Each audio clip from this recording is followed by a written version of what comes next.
clearly he's been engaged in a very lengthy negotiation, very painstaking, and he made the point that it had tremendous support from the British authorities in this. It would appear that they are inching towards a resolution, but there is still some way to go. And I think that the other big takeaway we had was that, of course, we have a Spanish general election, which is coming up on the 23rd of July, and that's going to be extremely important. So I think overall it was quite positive. It wasn't in any sense suggesting that it was home and dry, but nevertheless moving in the right direction, subject to the views of the Spanish authorities. Apart from the Spanish elections, which obviously are of some concern, did any alarm bells sound, perhaps when the Chief Minister spoke about the difficulties in stripping away sovereignty from one of the issues in particular? He wasn't able to go into any details, but did that cause you any concern? Doesn't cause me concern. I mean, it's quite clear that this is a very complex negotiation. You've got effectively four parties with separate positions, although the British and the Gibraltarian position is very, very close indeed. So one would expect that there would be problems appearing en route. Having said that, I think that the strong impression I had from the First Minister is that he's very determined. He's a safe pair of hands. And I think that the people of Gibraltar should have a lot of confidence in what he's doing, supported by the British authorities. And Mr. Picardo repeated on several occasions that he just could not go into any details, specific details regarding the negotiations. I mean, doesn't that make your job rather difficult to try and scrutinize what's happening if he can't actually give you any of the nitty-gritty? Well, he gave us a lot of detail and he gave us a strong flavour of the way the negotiations were moving. I fully respect his position, and I made that clear during questioning. He has got a very difficult task and a very delicate task to perform.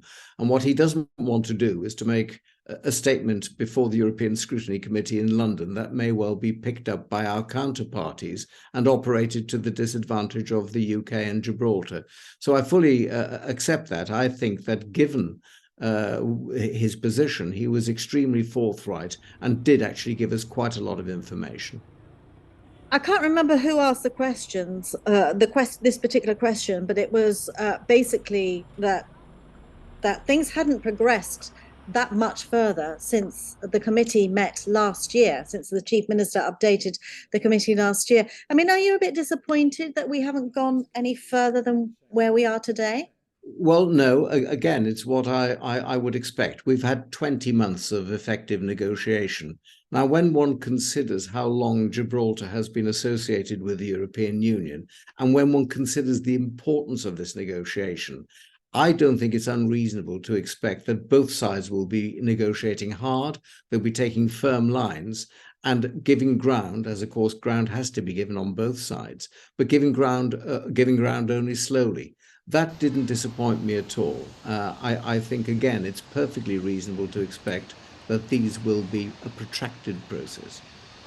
You mentioned the Spanish elections a little bit earlier. I mean, how concerned are you? I mean, the Chief Minister did make the point that negotiations did begin with the more conservative party, the PP, at the beginning of the process. But I mean, how concerned are you, with the influence of parties, far right-wing parties such as Vox coming in? Well, we've seen some very bellicose noises coming out of Vox and the PP, but having said all that, I know as a politician that one tends to strike certain postures during an election campaign. The Chief Minister made a point of pointing to what the PP had actually said in their most recent press release, which did give the impression that they wanted to negotiate. And I think that obviously the matter is in the hands of the Spanish people. There's not much more that we can do to influence them. And I think what we have to do is to sit back now and wait until the result of that election is known. I'd like to ask you one question about the financial support. That was something else that came up in the committee today. And the Chief Minister said that there had been explicit support for Gibraltar financially should there be a no negotiated outcome. Are you party to any of those conversations? And, he talks about explicit support, but, is that guaranteed? Well, the answer is no. I'm not party to those discussions. I'm a parliamentarian. I'm not in government.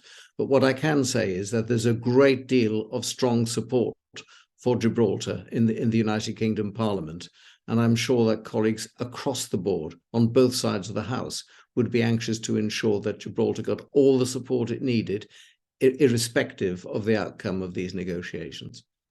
Some people might feel, sorry, final question. Some people might feel that, look, the big sticking point on Brexit, on a post-Brexit deal, was the Northern Ireland border. That's now been sorted out with the Windsor framework. And there's a sort of feeling perhaps that Gibraltar's being forgotten. I mean, how closely do UK politicians, yourself excluded, because obviously you are very concerned about how things go, but how closely are UK politicians actually monitoring negotiations? I mean, is there a tangible feeling that, okay, come on, we've still got to get Gibraltar over the line?